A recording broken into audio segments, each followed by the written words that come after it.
Welcome back sa ating Java programming course. Sa video na ito ay pag-uusapan natin ang class variables at ang access modifiers.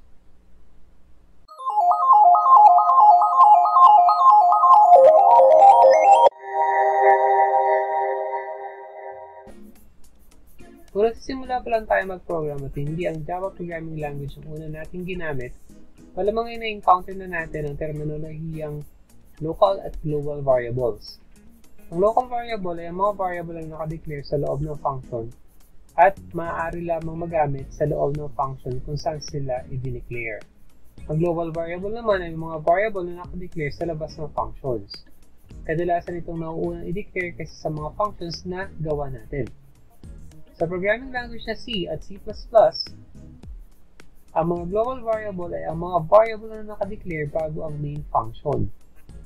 At dahil ito ay global variable, sila ay accessible sa kabuuan ng program. Ganito ang declaration ng mga global variables sa ating C at C++. Itong nasa kaliwang ito ang declaration natin ng global variable sa ating C programming language at ito naman ay para sa ating C++ programming language. Kung sa mga programming language na C at C++ ay may global variable, ang Java programming language ay hindi technically na sinusuportahan ng global variable dahil lahat ng variable ay nasa loob ng class. May ibang pakikitungo ang Java sa mga variable dahil sa kanyang pagiging pure object-oriented programming language. Sa ganitong premise ay mahalagang malaman ng scope ng mga variable sa Java.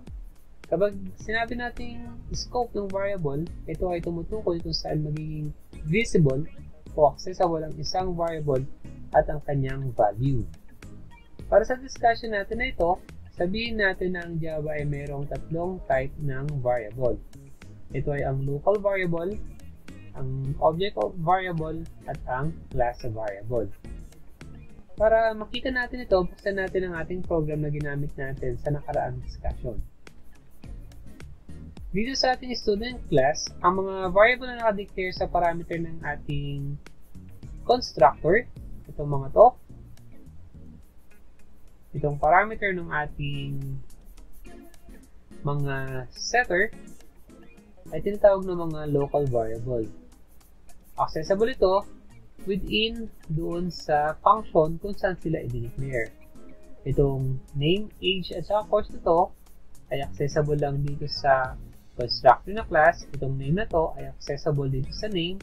Ang age ay dito sa set age. At syempre, itong course ay dito sa set course.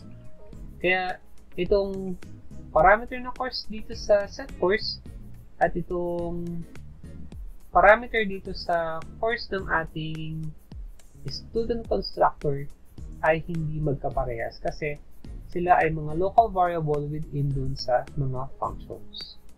Ang mga variables naman na nakadeclare bago ang mga functions natin na may access modifier na private o kaya public, itong mga to, ay tinatawag naman natin mga object variable.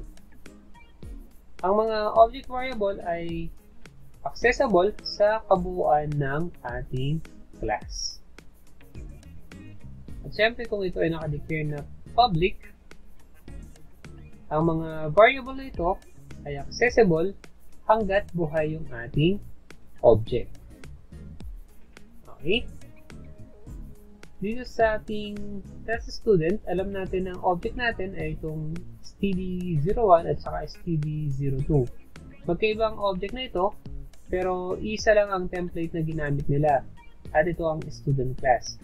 Dahil nakadeclare or existing ang mga object natin upon instantiation, ay magiging available ang mga value ng ating mga object variable. Ganito yung representation ng ating object na std1 at saka std2. Dahil sa std1, wala tayong initial declaration ng ating name, age at saka ng course. Ang value niyan ay null, 0 at null respectively. Samantalang dito sa std2 na mayroon tayong parameter, ito yun, ganito naman natin siya represent.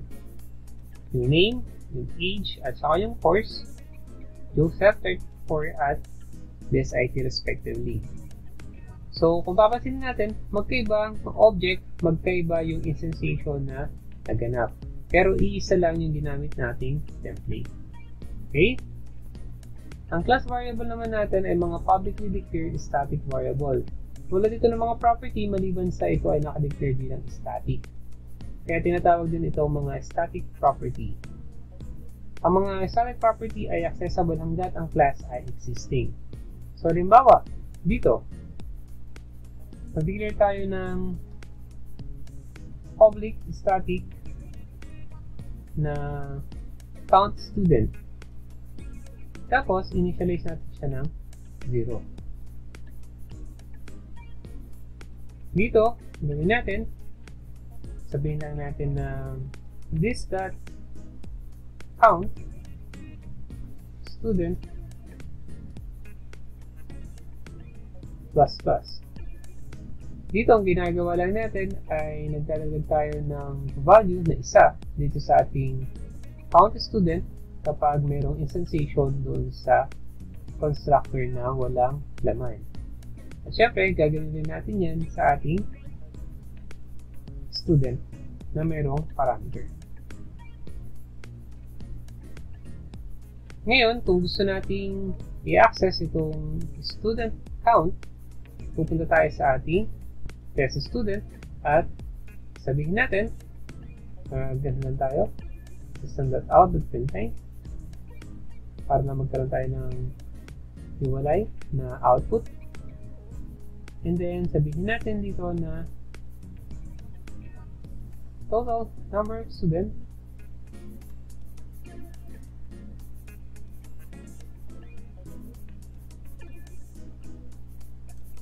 tapos, pag in-access natin yung class variable, ang pag-access ay yung pangalan ng ating class, which is student. Tama ba? Student ba or students? And student. Tapos, yung property, which is count student. Save natin yan, compile natin, tapos i-run.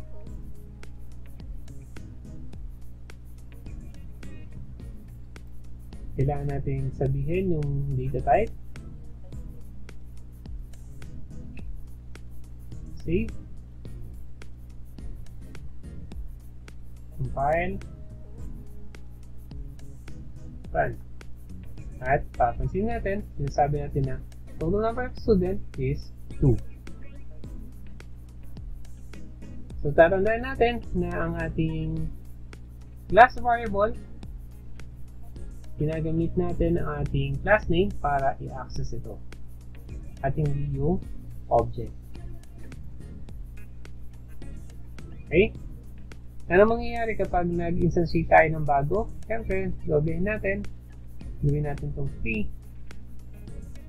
save, compile at run,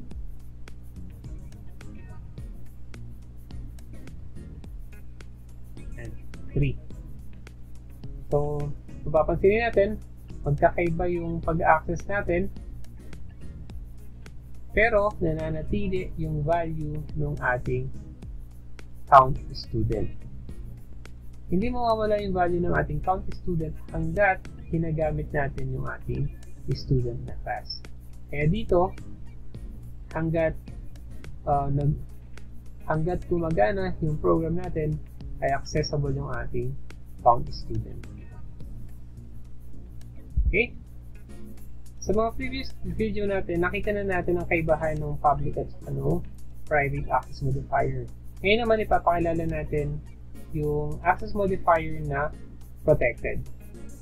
Para may pakita natin yung access modifier na protected, mag-declare tayo ng isang class na mag-extend ng ating student. So, sabihin natin class extend student. Pangalan natin na irregular yung ating class.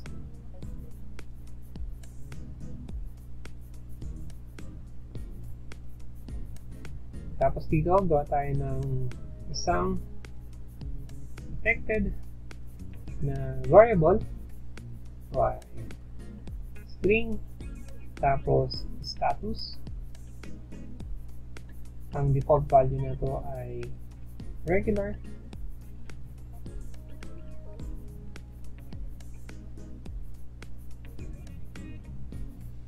Balik tayo dun sa ating regular student. Dito sa ating irregular class, inilagay natin yung extend student para makuha niya or makuha ng ating irregular class lahat ng mga properties at saka functions sa loob ng ating class.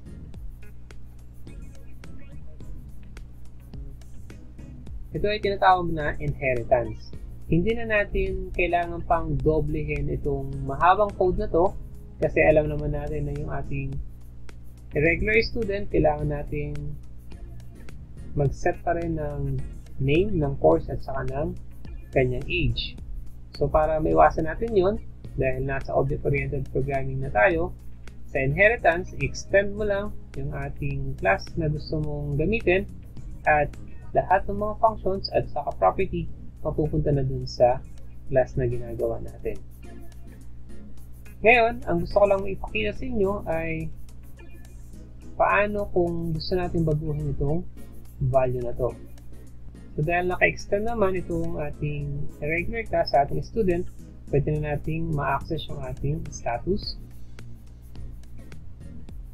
So pwede natin sabihin na public function, ito ay void,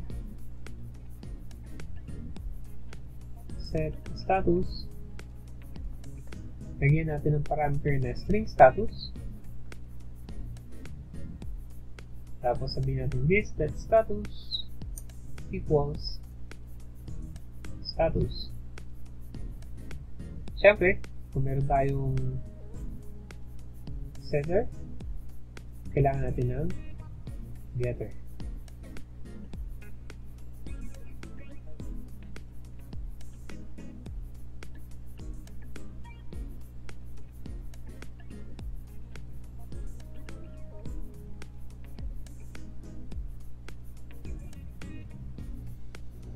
Simplihin lang natin to. Gawa tayo ng ating constructor.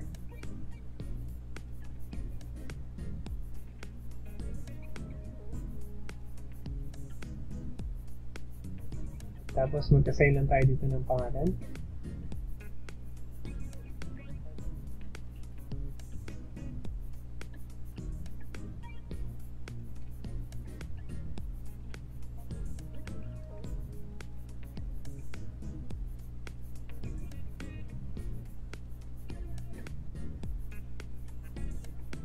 Send din tayo ng page at yung course niya.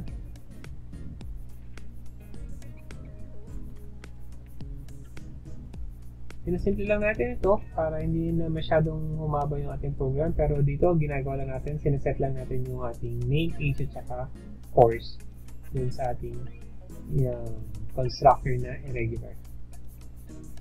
So gamitin na natin irregular std4 goes to new regular.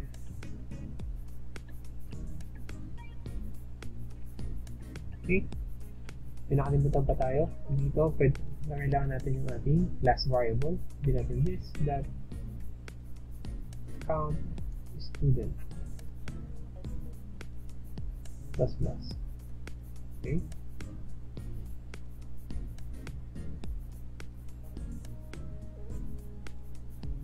Ayan. Ngayon, pwede na natin gamitin yan. Copy. Paste. Palitan natin ito ng 4. Kaya nasabi natin dahil in-instantiate na natin, pwede na natin ma-access yung ating ibang component ng student. Save, compile, and run.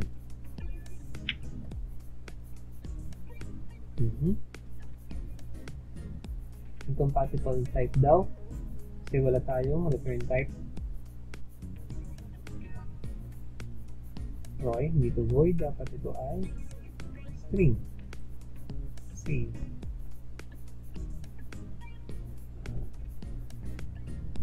So, tingnan natin itong nangyari.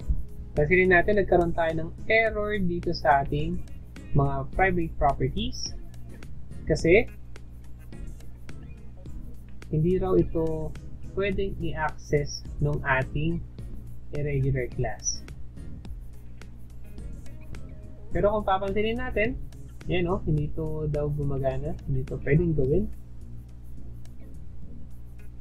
Yan ay sa line 57 to 59 dahil itong mga to ay private.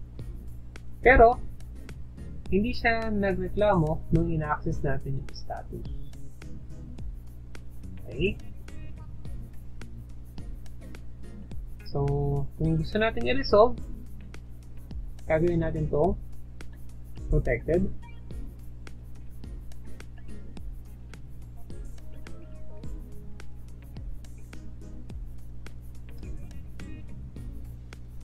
Save natin.